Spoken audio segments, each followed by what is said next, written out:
Thank you, Sandeep, calling me to deliver the lecture on this topic. Though I'm giving the lecture since very beginning, since you have started this symposium for the PG assemblies.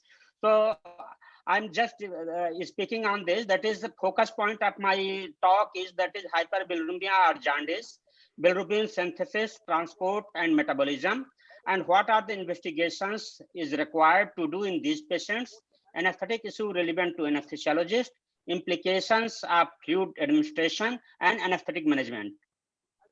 So hyperbilirubinemia is characteristics of many conditions, but it is diagnostic of none. And the significance of hyperbilirubinemia can only be assessed in relation to the results of the other investigation. So along with the estimation of the bilirubin, we have to judge certain other things in this disease. So jaundice is accumulation of bilirubin that causes yellow pigmentation of the plasma, leading to discoloration of the heavily perfused tissues, and is probably skin and etc., where we usually check the jaundice. Carotinemia is another condition. It is because of the ingestion of the absorption of large amount of beta carotene and related pigments compounds, and probably in this condition, sclera is spared. And quinacrine is another condition where there is a discoloration because of the drugs, and most commonly drugs which causes discoloration of the skin and sclera are anti-malarial drugs, rifampicin, tetracycline, and so many drugs are there. So how the bilirubin is generated?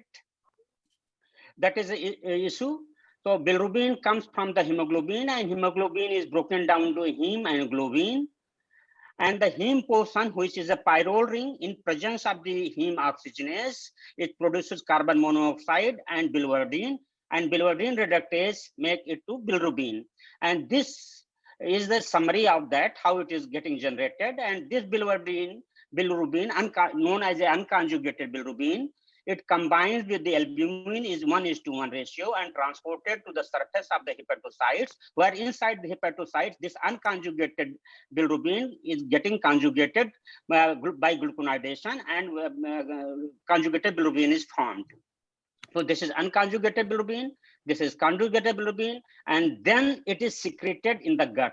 And to separate it from the unconjugated bilirubin to deconjugated bilirubin, here is gluconide is separated from the conjugated bilirubin, and this form of the bilirubin is known as deconjugated bilirubin. For this purpose, beta gluconidase enzyme is required, and it is produced by the intestinal bacteria. So in summary, that is heme produces unconjugated bilirubin. It is gluconidation occurs in the hepatocyte, then conjugated bilirubin, and it is formed in the gut. It is urobilinogen. Then some part is excreted through the feces as form of the urobilinogen, whereas urobilinogen getting absorbed and excreted through in the urine through as a urobilinogen. So in obstructive jaundice, that is there is obstruction in the biliary tree that may lead to increased intrabiliary pressure. Then there is a backflow of bilirubin into the bloodstream, and then deposition of bilirubin in the tissues, which causes yellow discoloration of the skin, sclera, and phloem.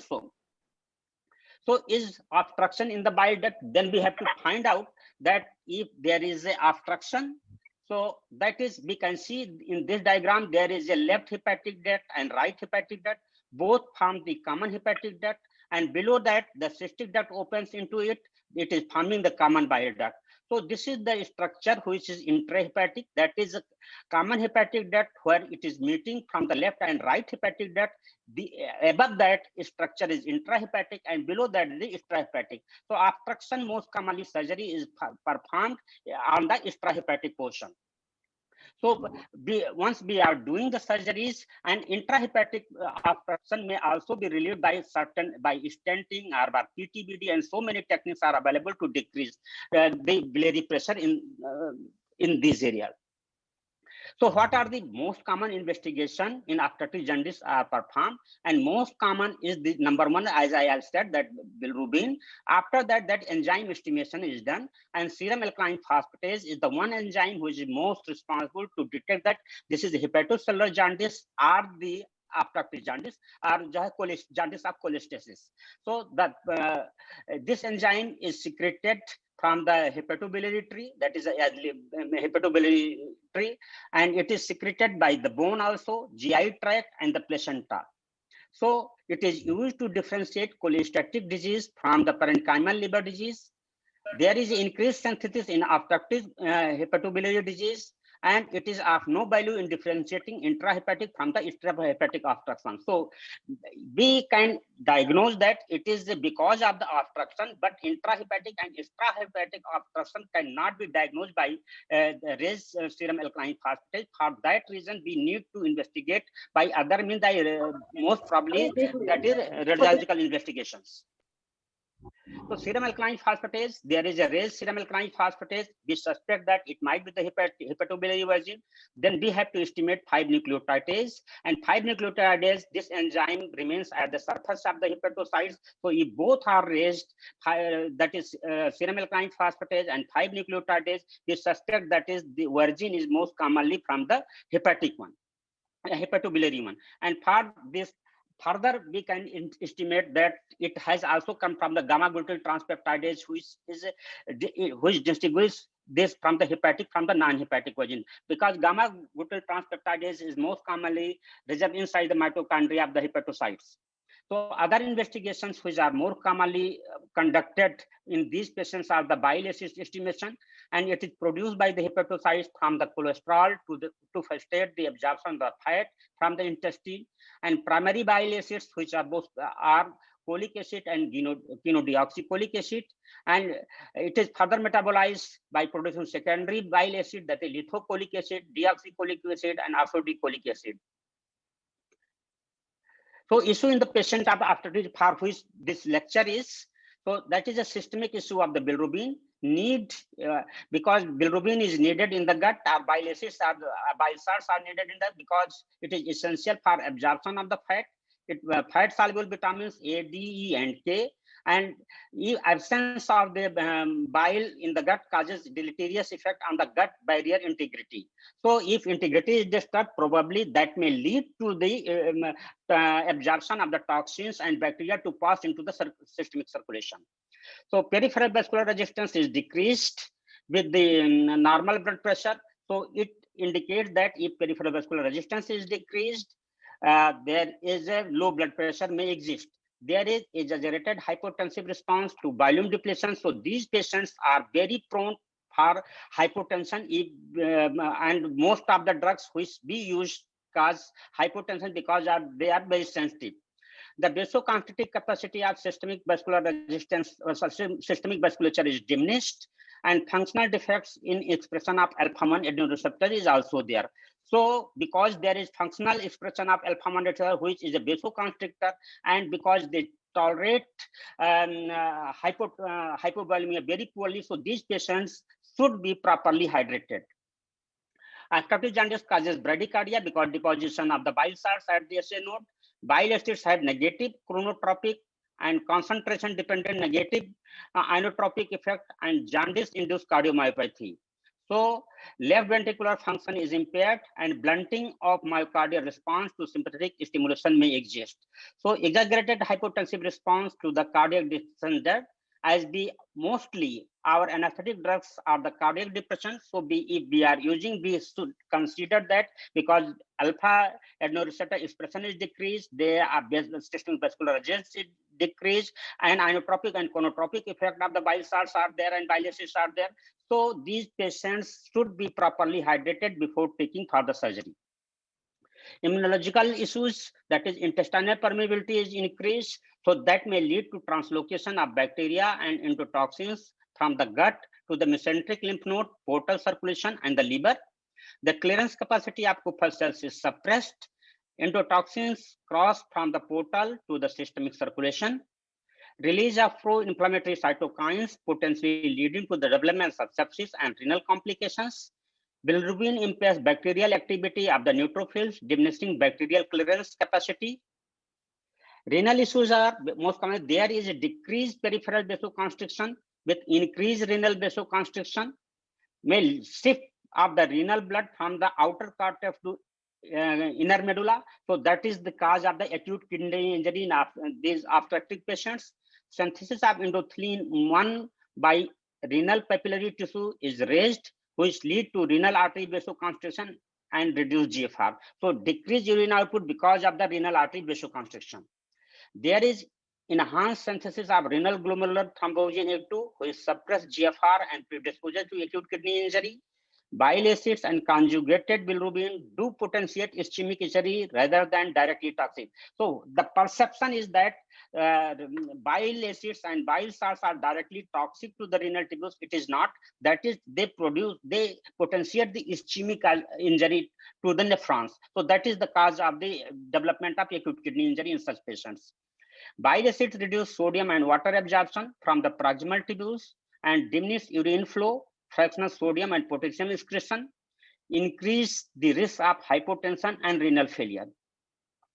Hemostatic issue, coagulation factors, fibrinogen, prothrombin, factor 5, 7, 9, 10, and 13, prekallikrein are produced in the liver.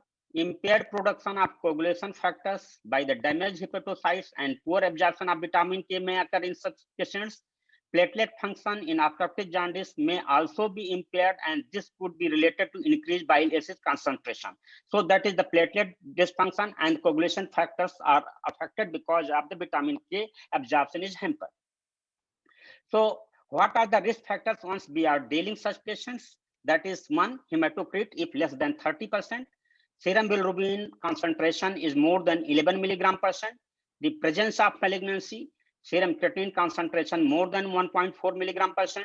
Serum albumin concentration less than 3 g/%. Age older than 65 years.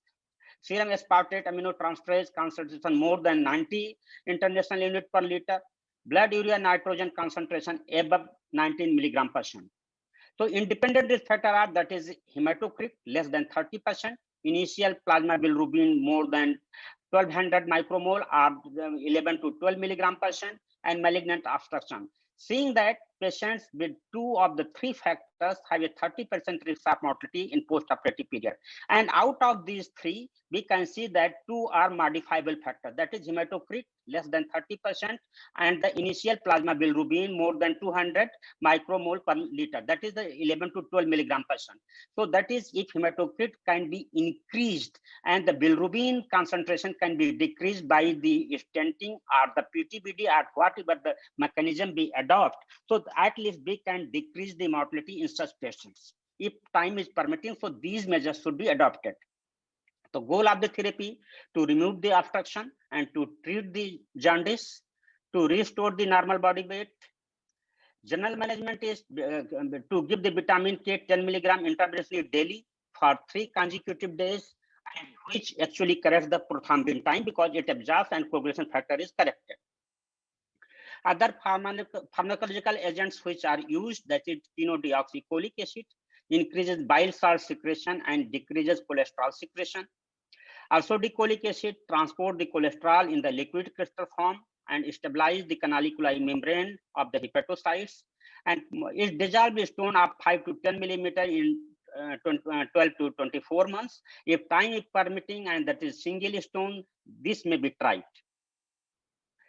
Gonocectin is another drug which is infused through the teat tube and it dissolves the single stone. Other pharmacological agents are cholestyramine because obstructive jaundice may causes pruritus. So it is a first-line medical treatment of cholestasis-induced pruritus. Bile acid sequestrant, which binds bile in the GI tract and prevent the reabsorption and remove bile acid from the body by forming insoluble complex with bile acids in intestine, which are then excreted in the feces. Non-pharmacological management are the weight management, balanced diet, and increase in the physical activity if time is permitting. So weight management, that is, we have to reduce and bring the patient in the ideal body weight, and physical activity to be increased. Renal prophylaxis, patients should be kept well hydrated because they tolerate hypovolemia very poorly. During the fasting period for any procedure, parenteral fluid should be administered. Nephrotoxic drugs, particularly aminoglycosides and non-steroidal anti-inflammatory drugs, should be avoided. And this study says that post-operative renal impairment in obstructive jaundice patients occurred in quarter of the cohort studied despite adequate volume expansion. It has been seen in the studies that even we expand the adequate volume, plasma volume, is still 1/4 of the patient used to develop acute kidney injury. Fluid input-output chart in such situations should be maintained properly. Blood urea, serum creatinine, and electrolytes to be monitored daily. Intravascular volume expansion is done. Reduction in renal blood flow and renal ischemia have been regarded as center for the pathogenesis of acute kidney injury in obstructive jaundice patients. Fluid therapy has been regarded as essential to maintain cardiac output, renal perfusion, and oxygen delivery, as well as encouraging diuresis and diluting nephrotoxins.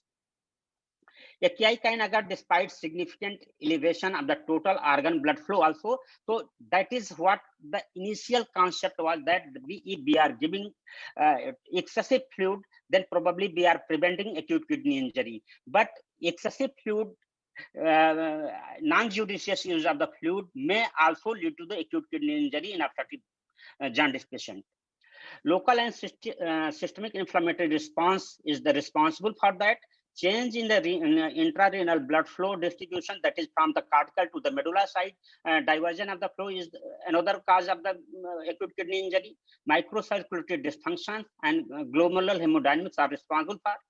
So all accounts for the loss of kidney function, even in the presence and maintained or increased renal blood flow. So by just increasing the renal blood flow is not going to help, because in the studies has demonstrated that even we have increased the renal blood flow and maintained the blood pressure, is still the 1/4 of the patients, 25% of the patients used to develop acute kidney injury.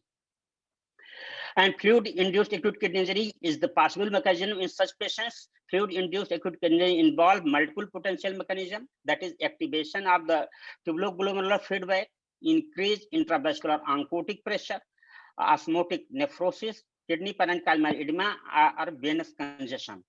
So to maximize renal perfusion pressure and oxygenation, fluid therapy is aimed to restoring systemic blood pressure and cardiac output. Fluid administration augment both cardiac output and the renal blood flow, but without overall increase in the renal oxygen delivery. So that is most important part, that we have to increase the oxygen delivery, renal oxygen delivery, so we can decrease the acute kidney injury. And for that reason, we have to raise the hematocrit up to 30%. So this is the diagram. That is how the GFR is made. So that is the three pressures particularly responsible for acting as, that is the hydrostatic pressure and pressure in the Bowman's capsule and the oncotic pressure. So that is the hydrostatic pressure which is responsible for the filtration. But if we are giving the albumin or colloid that increase the oncotic pressure, so GFR may decrease because of that. So the improved response may be transient. If we are giving fluids or the colloids, then improved response may be transient and may not correlate with the increased renal oxygen delivery, microvascular oxygenation, or improved survival. So there are conditions in which an fluid requirement for restoration of circulating volume and the benefits of fluid restoration in individual patients are likely to be dependent on its quantity and the timing. So that is very, very important, that at what time point we are administering fluid and what quantity, the amount of the fluid is also important. So we have to adequately hydrate, but overzealous hydration may lead to acute kidney, as I explained the mechanism. So maintenance of renal blood flow and renal perfusion pressure. Initial approach should be to reverse the hypovolemia. If the patient is hypovolemic, then our aim should be to reverse it. Inotropic therapy should be started for the management of low cardiac output. A vasopressor such as norepinephrine is an excellent first-line vasopressor agent. Vasopressin and terlipressin may be useful agent in treatment of post-operative catecholamine-resistant vasodilators. So those patients which are not responding to norepinephrine, then alternative vasopressor, vasopressin and terlipressin may be considered. Minimum blood pressure should be kept between 65 to 75 millimeter is often targeted in the clinical practice. A higher target may be necessary in patients with the pre-existing hypertension. Acute hypotension that is systolic blood pressure less than 90 millimeter mercury, is associated with the development of acute kidney injury. So serum albumin level and the clinical outcome, that is the most commonly we see that if we are giving the albumin, that is going to help for that. But those with the albumin less than 35 gram per deciliter per liter had a 2.6 times greater mortality than those albumin more than 40 gram per liter. So low serum albumin 3 months after hospital discharge was associated with a poor long-term prognosis. Third, treatment of pre-existing hyperbuminemia studies have not shown any beneficial outcome with the exogenous administration of albumin. So that is, exogenous administration of albumin is not indicated in such patients. That is, if clinically and nutritionally we can build up, that is the better thing. But if we are administering exogenously, probably it is not going to help the outcome. So in patient with the ICU, use of either 4% albumin or normal saline for fluid restriction results in the similar outcome at the 28 days. Pulmonary edema and lung injury score are not affected by the type of fluid, indicating that human albumin is not superior to the cheaper alternative. So crystalloid is as choice and it is economical. So 3 clinical situations where most commonly the albumin is effective, that is spontaneous bacterial peritonitis, hepatorenal syndrome, and post-paresthetic syndrome, where we are taking out the ascitic fluid or pleural effusion, we are typing more than 5 liters. So in such situation, albumin is effective, but in other conditions, in the liver disease, the albumin is a not beneficial option. So role of pharmacological renal protection. Currently, no drug therapy exists that has proven general protective properties against the development of acute kidney injury in perioperative setting. Vasodilators are supposed to have protective role in the maintenance of renal tissue integrity by preserving the renal blood flow. Phenoldiazepam, it is the precursor of the dopamine. It dilates renal and splenic vasculature. More significant reduction on the serum creatinine value than the dopamine. It increases the renal dopamine, it increases the renal blood flow, increases the GFR. But in 61 trials that randomly assigned nearly 3,359 patients, low dose dopamine offers transient improvement in renal physiology, but no evidence shows that it offers important clinical benefit to patients with or at risk of the acute renal failure. So administration of dopamine has no role in protecting the kidneys. Probably whatever the benefit we are seeing, it is a form of the vasopressor. So it is increasing if properly patient is properly hydrated, and we are giving the vasopressor. Probably it is increasing the mean blood pressure, which is increasing the perfusion of the kidney. So that is the effect that can be seen in any of the vasopressor drug. Role of the osmotic diuretics acts primarily on the loop of Henle and proximal tubule by extracting water from the intracellular compartment, expands extracellular blood volume, decreases blood viscosity, and release of renin. So increase renal blood flow and decrease medullary tonicity. So that is the concept how the osmotic diuretics work. So mannitol is the most commonly drug used. The theoretical basis is that mannitol acts as an osmotic diuretic, increasing tubular production of the urine. Treatment with mannitol has been subjected to only a single prospective trial, which failed to demonstrate significant benefit. So mannitol, renal protection afforded by mannitol may be due to the removal of the obstructing tubular cast, which is present in the renal tubule, dilution of the nephrotoxic substances in the tubular fluid, reduction in the swelling of the tubular elements via osmotic extraction of water. Mannitol increases renal blood flow and act as a free radical scavenger as well. So in retrospective study of 24 patients admitted to the ICU with the rhabdomyolysis, what it has been treated in the mannitol, that is 15 patients saline and bicarbonate and mannitol, and 9 patients given saline only. And no benefit of mannitol use compared to the aggressive hydration. So use of mannitol cannot be scientifically justified in absence of adequately powered randomized control trial, and once we are using mannitol, we should consider that patient is properly hydrated. So hydration is one of the main key in protecting the acute kidney injury in obstructive jaundice patient. The role of mannitol is equivocal. Loop diuretics convert oliguric acute kidney injury to non-oliguric form and decrease volume load in the acute kidney patients. Furosemide is the most common drug of this class. A recent review has concluded that loop diuretics were neither associated with a better recovery of the renal function nor improved survival rate. Another, that is lactulose, is synthetic disaccharide, also has anti-endotoxemic effect, protects kidney. It is comparable to that of the sodium deoxycholate. So attention should also be given to protect the intestinal barrier function before, during, and after any intervention for the relief of the obstruction of the bile.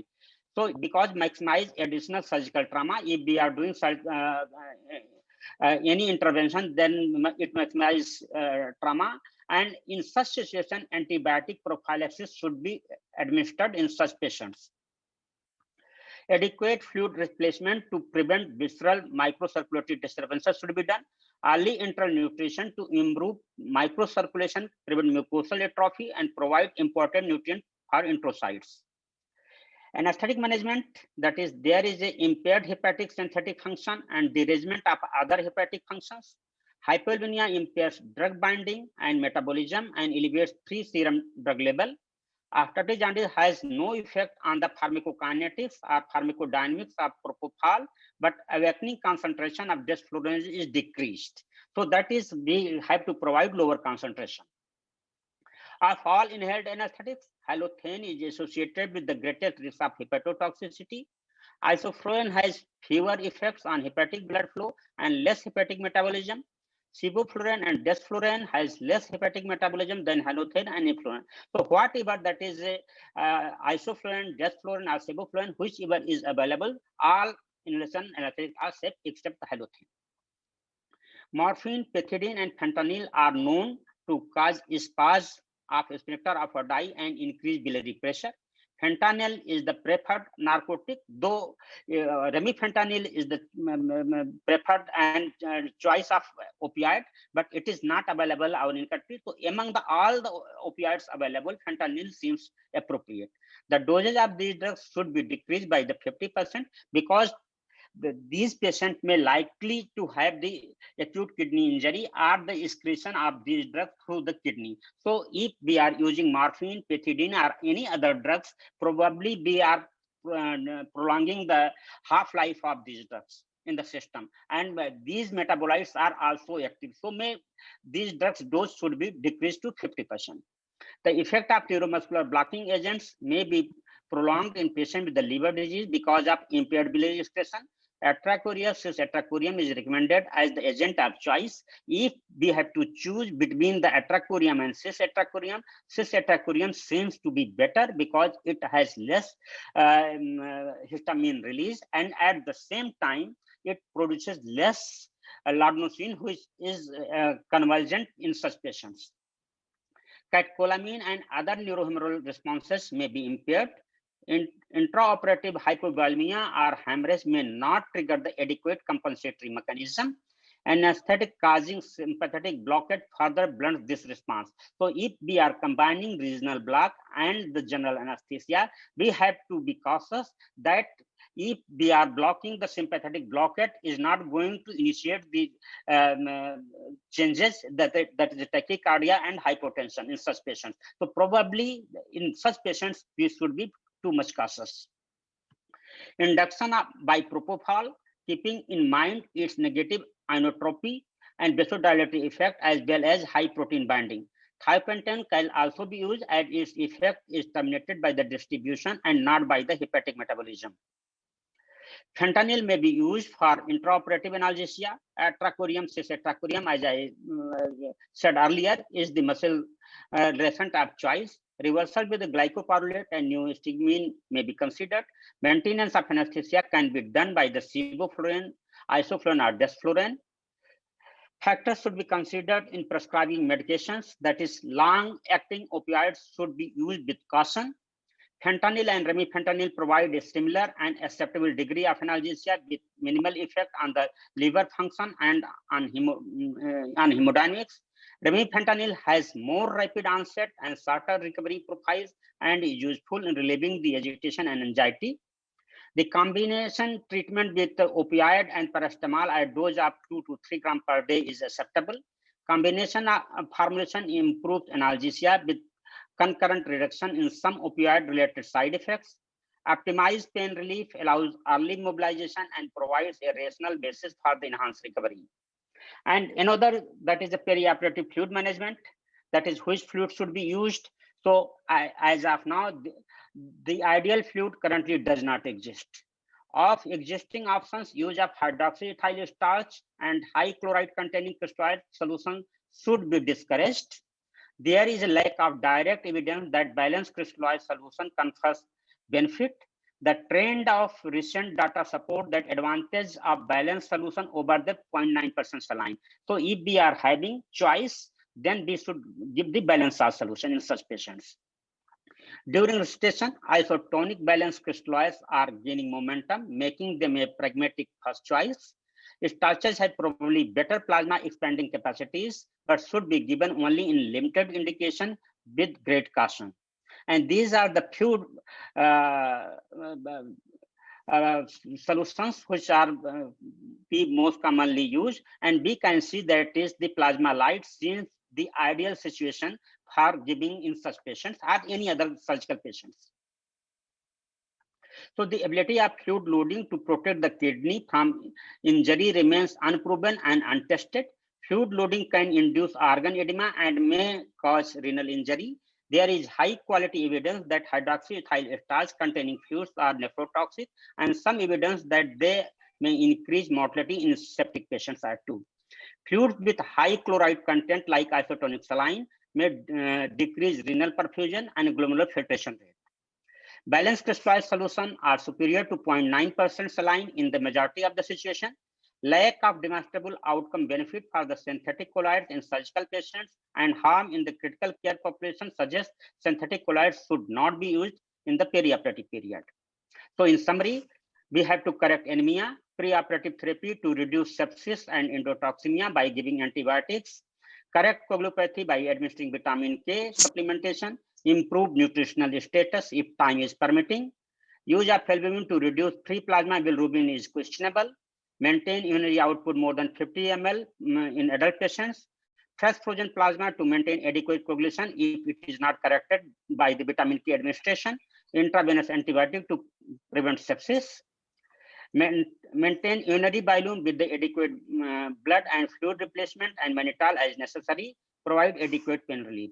Thank you for your kind attention.